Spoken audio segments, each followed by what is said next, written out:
Now, I know. Now, this is from his book that's coming out, Seeing the Supernatural. Actual verifiable cases. He even has an actual vision of a Muslim woman whom God did something miraculous. I'll blow you away. I'll probably play that clip when I find it later, Lord willing. So go watch it. Kirk Cameron, like you do, been on a show, real treat, good friend going back years. Yeah. I had never heard the story about his sister. So will you just share that as one example of the kind of supernatural phenomena that you're trying to document in this book? Kirk Cameron was a famous actor who became a devout Christian who worked with Ray Comfort. So he's a very committed evangelical. Look at the story of his sister, documented. Listen to this, crystals, everyone else, get blown away. Where do children go when they die, especially in the womb? Listen. Yeah, his sister was pregnant, and she was at home, and she had a miscarriage, and she's devastated. She's, she calls her mother and says, "Mom, I've just lost the baby." And her mother said, "Well, go to the hospital, but whatever you do not let them take you into surgery without first doing an ultrasound." So she didn't know why she said that. So she goes to the hospital. They're going to take her in and deal with the remains of this miscarriage. And she said, no, I need to have an ultrasound before I leave this room. So they're doing an ultrasound.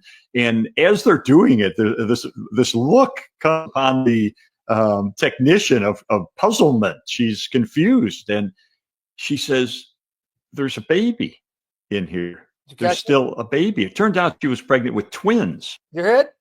Twin girls, one of whom died. Listen to this. She had twin girls, one who died in the womb. The other one lived. Watch this. Listen. And she didn't know it. And one of the babies had miscarried, but the other one was still in utero. So, my goodness, the doctor couldn't believe it. Oh, my goodness. So she gives birth to this one child later on, a couple months later, and the child is healthy and child is fine. But when the child is little, a few years old, she comes up to her mom, and they never told her that she had. The child is only a few years old. Child is a few years old. They never told their daughter she had a twin sister who died. Okay, listen, documented in the book. Been a twin and so forth, that she was too young. They figured they'd wait until she was older to really explain everything. Her daughter got in her lap one day and said, "Mommy, do I have a sister?" Sure. And I'm like, "What do you mean?" "Well, I in my dreams, this girl comes to me and she says she's my sister." Jared, her twin sister died in the womb. She's only a few years old. She never knew she had a sister who died. Her sister comes to her in a dream and says, "I'm your sister." Verified, documented experience. And she wants to play and she wants to talk, and we have a great time together. And the funny thing is, she looks just like me. Oh, man. And like this is a kid that did not. She looks just like me, twin. Do you understand what that means? That means in heaven, when that baby died, it didn't go to heaven as just, let's say, a less fully formed body. The soul went, and the soul now looks like her twin, because they were twins. The soul. Okay? Know that she had a twin. Had never been told, and yet something was going on. And her mother said, "Does this happen often?" She said, "All the time." All the time. So what do you do with that? I mean, all the time, my twin sister comes.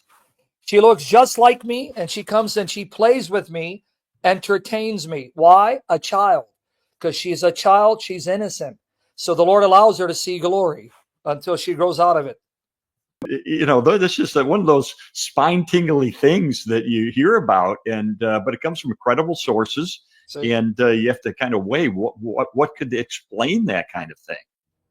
So you write, this is one of the early stories in the. And now watch what he's going to talk about. Hospices. They took a survey at hospices, those who are dying. How many of them have visions, seeing the other side, seeing the door open to the other side? Watch her. Book that Bridget, this is Kirk's sister, was at home when she miscarried, but she feels God you know, gently saying, this is your daughter, you need to say goodbye, which she did through tears. And my wife had a miscarriage. I know how just painful that would be. I couldn't imagine having that.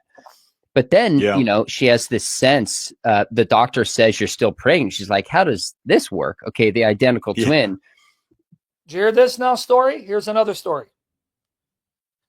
Did you hear Nina's story? Her son Jack passed away several years ago. A handsome young man, late 20s. We've already shared how many people, independently from one another, even strangers, came up to her and her family saying they saw Jack in a white robe, alive and radiant. Now, notice her story. This is our sister here. Sam, a few months ago, my sister-in-law told me she saw Jack in her dream. But he was with another baby boy, and that baby was protecting Jack. Why? Well, I had a miscarriage before Jack was born, and I told her that's his older brother protecting him. So yes, I believe this. It hits home. See the story? Sam, a few months ago, my sister-in-law told me she saw Jack in her dream, but he was with another baby boy, and that baby was protecting Jack. Well, I had a miscarriage before Jack was born, and I told her that's his older brother protecting. So yes, I believe this. It hits home. Now, do you know why Nina didn't see it, but her sister-in-law saw it? Nina, I want to give you some wisdom. Why God did this. If Nina saw it, you could say it's her overactive imagination. She still gets sad and depressed because she remembers Jack and her baby. So her brain created this image. So you could say, that's just your mind. But when the sister-in-law tells her that I saw Jack and a baby boy, and the baby boy is protecting Jack, then you cannot say it's Nina's overactive imagination. Her brain created that image. It's simply hallucination. You see now how God works? And why did God do that? To encourage Nina, from an independent witness and source who didn't know that Jack had an older brother, right, Nina? She didn't know Jack had an older brother that you lost in the womb.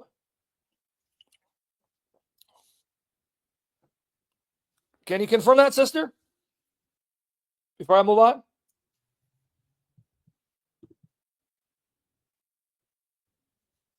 Right? See? So she must have forgotten. So thank you for filling it in. But forgot. Thank you. She said this baby looked just like his younger sister and was protecting Jack and didn't know why. I told her, did you forget that I had a miscarriage before Jack? Okay. She knew, but had forgotten. All right. Because she didn't make the connection. There you go. But again, why her? Because if Nina had the dream, you'll say it's her brain.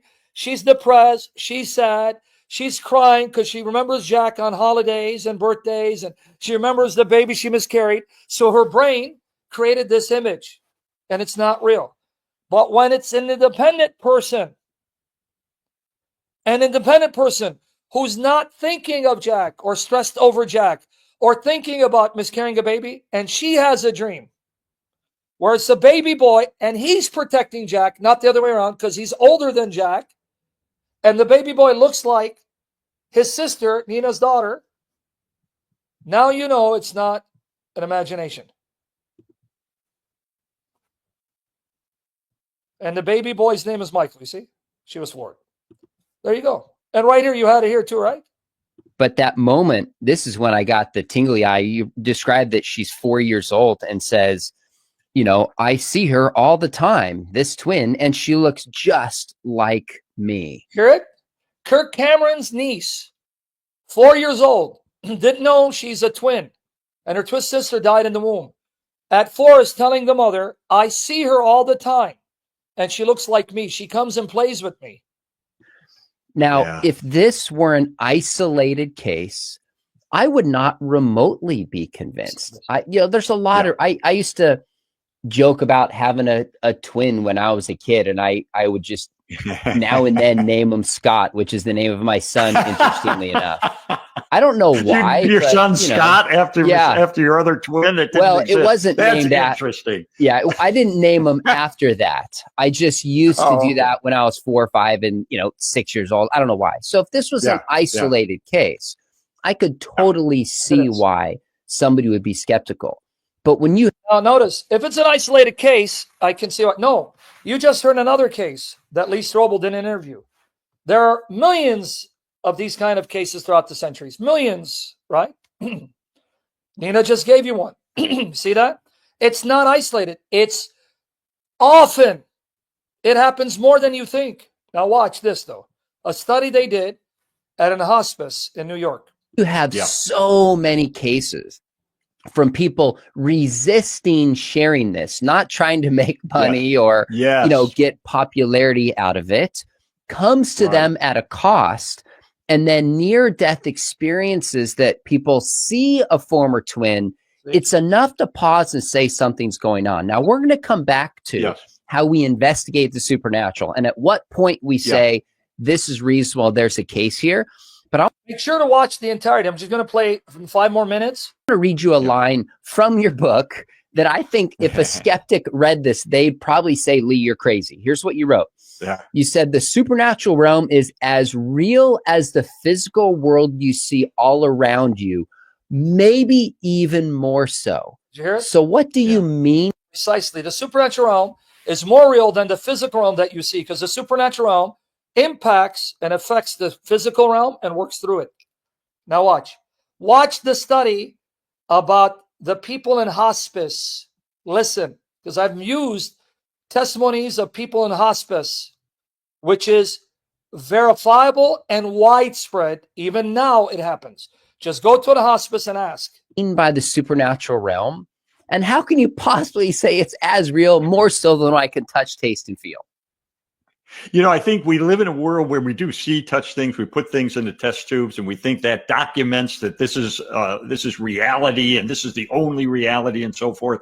When we get these peeks into the supernatural world that are corroborated, that have, this is not things that people are seeing and experiencing that's coming out of a subconscious mind, but we have external corroboration of these things. External corroboration. Buddy, if I have to answer that question, because you presume to know what a familiar spirit is, I'm going to send you to Mike Winger, because the difference between a familiar spirit and someone that's genuinely sent by God, a loved one or an angel from God, is a familiar spirit will try to then ensnare you and enslave you to itself and then influence you to live in a way that is in opposition to God's will. That's how you're going to know a familiar spirit is trying to manipulate you, control you, earn your trust, to enslave you, and then inspire you to do things that go against God's will. Listen to this. When that's true, then the idea that there is a realm beyond what we can see and touch becomes much more convincing. And that opens up what the Bible talks about. Is the Bible telling us the truth? Of the Bible tells us about all kinds of things in the supernatural. Did you hear it? Here's another one. 2 testimonies, Annette and him. My mother had a miscarriage of a twin brother. When I was younger, I had a dream about him and told my mother about a kid that looked just like me. She started to cry and told me about my twin brother. You see how common it is? Okay, now watch this one, what Annette said. When I was 18, I wanted to get married. Days before the wedding, my older brother, who died before my mother gave birth, so he died in the womb, her brother, appeared to me in a dream, told me not to do it. He was beautiful because he's alive and perfected. You see how common these stories are? Okay, let's finish this clip, guys. I hope you're enjoying it. Realm. It's interesting in Revelation chapter 5, when Jesus is on his throne, the post-resurrected Jesus, it says there are 100 million angels worshiping him. 100 million angels. And you go, that's beyond what we have in this world. I mean, this is a realm that is more, I don't want to use the word magical, but more super normal than what we experience in this world. So I always go, I'm a journalist. I'm trained in journalism and law. So I'm always looking for, how do I know? What's the corroboration? Could this be something that is just a product of wishful thinking or dementia or all these possibilities? Well, when you look at studies that have been done, when you look at studies that have been done into the miraculous that are published in peer-reviewed scientific, secular, medical, peer-reviewed scientific, secular medical journals by skeptics documenting evidence for consciousness after death. Journals that are scientifically rigorous studies that indicate something from beyond this world is influencing our realm. And he documents it all in his latest book, Seeing the Supernatural. Hopefully, I'll get a copy soon, God willing, and we'll talk about it. Now watch this part, guys. To leave full of joy, knowing Jesus is alive, and maybe, Lord willing, tonight I'll come back, talk about the angel being the Son of God. When you look at the pre-death visions that people have, and how, one study of 3,000 of pre-death visions that people have, a study of 3,000 of them. Listen. Scientific, secular, medical journals that are scientifically rigorous studies that indicate something from beyond this world is influencing our realm.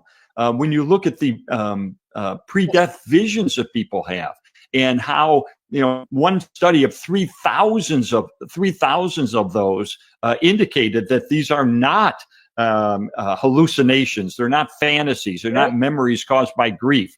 Jared, they did a study of over 3,000 individuals who are about to die, a rigorous study, who had visions, and they were not hallucinations. They were not chemical reactions of the brain. They were not fantasies. Are you hearing this? Are you hearing it? Let's finish off with a bang. They're not projections of the subconscious mind. They're not products of an overactive imagination, but there is external corroboration of them. When we looked at mystical dreams that take place in the Islamic world, exactly. He documents it, and it's been documented. Hundreds of thousands of Muslims have verifiable, actual visions, not of Muhammad, but of the Lord Jesus Christ or the Blessed Mother. And he mentions a few.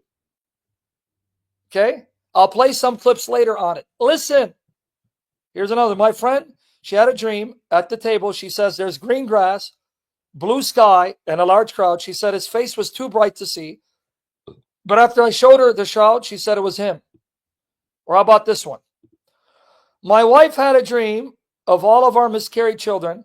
She was under a giant green tree sitting on the grass, and all our children that were miscarried were playing and talking with her. Exactly, brother. Jesus is alive. He's almighty. He's real. Death is not the end. Children inherit the kingdom. Jesus said the kingdom belongs to children. Notice, children, right? They die.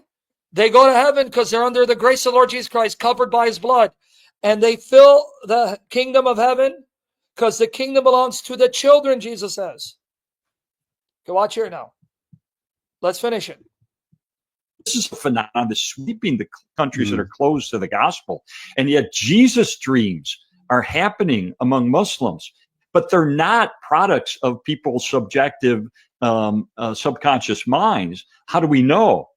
Because people are not going to sleep as a Muslim, having a dream about Jesus and waking up as Christians. These dreams are pointing them to something external, corroborative experiences in which he mentions a story that I had played a while back, and I'll find the clip to it, where a Muslim woman has a vision of Jesus. Let me give you the gist of it. Listen to the story. There are two stories that he mentioned. I don't know in this interview, but I know he mentioned it at a church where my friend Alex went, and I believe it's in the book. And I believe it will be in the stream. I haven't finished it yet. But I'll find you the clips. We'll play it, God willing, maybe tonight. But let me tell you what these two stories, right? Two stories. A Muslim woman had a vision of Jesus And in the vision, you know what she said? She goes, how do I know it's really you? Smart woman. You guys listening? How do I know it's really you? He then gave her a sign. He showed her a man will come to her in a marketplace. He showed her what the man will look like and what he was wearing. The next day, this is documented. She's in the marketplace. She sees the man that Jesus showed her in the vision, exactly the way he looked in the vision, wearing the exact same clothes. And he came up to her and he said, Jesus sent me to you to talk to you. That's the gist of the story. Lord willing, I'm going to find the clip. We'll play it. According to my friend Alex, that story is in his book. It's one of the stories he includes. Yep. And I knew about this story because I heard it a few years ago and I played it. I believe it was from the John Ankerberg show, but don't quote me on it because I can't remember everything. A few months ago, my grandpa was on his deathbed at home with my mother and grandma.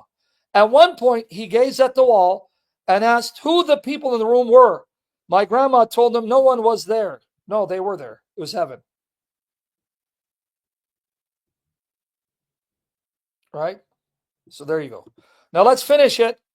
A study done at a hospice. A study done of a hospice. Hospice is when they send you to die. They learn about the gospel of Jesus. So that's what I'm looking for, is something that is beyond just stories that can be explained away as being fantasy, wishful thinking, dementia. I know you've interviewed J. Steve Miller, the expert on pre-death vision, several times, and I interviewed him for my book too, as well, Seeing the Supernatural. And he reports the case of this huge hospice facility in New York State, where they said to the people who were dying, because a lot of people were dying who have these kind of experiences don't want to talk about it. They're embarrassed. They think people are going to think they're crazy. They did a study. Listen to the study. Deathbed visions, like, Stephen in Acts chapter 7, where Stephen, full of the Holy Spirit, the Bible says, before he's stoned to death, he sees heavens open up and he sees Jesus next to the Father. And so many people, this is so common. There are tens of thousands of documented cases in which people have visions of what is to come just before they die. They went to this huge hospice facility in New York State, and they said to the people, if you have a vision like this, not just a dream, but something that's beyond that, so vivid, tell us about it. We would like to know, because people get embarrassed. They think they're going to be accused of having dementia or something. So a lot of people don't talk about it. But they said, okay, 88% of them had a pre-death vision. 88%. And many of them. 88% of the people in the hospice in New York State had a vision where they saw the afterlife, the door opening before they died. 88%. This happens all the time in hospices. It's so documented. Don't believe me? Go to the hospice and ask. One more time, listen, and we're done. But they said, okay, 88% of them had a pre-death vision. 88%, and many of them are corroborated. I'll give you a funny story. I'm talking to Leslie about this, my wife, doing this research, and I say, man, this stuff about these pre-death visions is unbelievable. I said, if there were just a few of them, you could write them off as an anomaly, but there are literally tens of thousands that have been investigated. Tens of thousands, man. What more evidence do you want? Jesus is real. Death is not the end of us. Heaven is real. Hell is real too. And she said, well, you know about Al, don't you? Listen to this. Now look at this story. He was telling his wife, Leslie, man, there are tens of thousands of stories of people dying, having these visions. His wife tells him, you forgot about Al? Listen to this. Al who? Al, father-in-law. No, what happened? She said, Lee, don't you know what happened to Al? She said, just before your father-in-law Al died, he was in hospice. I went into his room, and he's all agitated. And he said, where's Marge? Where's Marge? And she said, what are you talking about? I said, where's Marge? And Marge was his sister. who had died a couple of weeks earlier. Nobody told Al because he was so ill. They didn't want to push him over the brink and kill him. Do you hear it? He's in hospice dying. His sister, Marge, died several weeks earlier. They didn't tell him because they didn't want him to go into depression. Because he's dying, his sister's coming to him, and he's talking to her. But when she came in, he's like, hey, where's Marge? I was just talking to my sister, Marge. Do you hear it? His father-in-law. His family's an eyewitness to this experience. So they kept this from him. But Al was all agitated because he had been talking to his sister Marge, who was dead, in his room prior to his own death. And to me, that's the kind of corroboration. We have people who are seeing not just a vision of what's to come, but actually either seeing or conversing with someone who was predeceased to them, but they didn't know. That's corroboration. See? I thought your point in that chapter. You see that?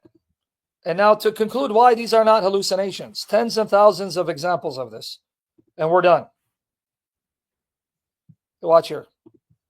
Chapter was really interesting about why should we trust people who are dying? Maybe they're losing their minds. And you said you got nothing to gain when you're about to die. This is not about like trying to get something. So even legally, there's a way that a testimony can be given and written down that's used in a court of law. That's not when other kinds of might be considered hearsay in other circumstances. So I thought that was really the court of law. Do you hear what he's saying? These people are dying. They have nothing to gain. They won't get platform. They won't get interviews on shows. They won't make millions of dollars. They're dying. They have nothing to gain by lying about their experience. There you go.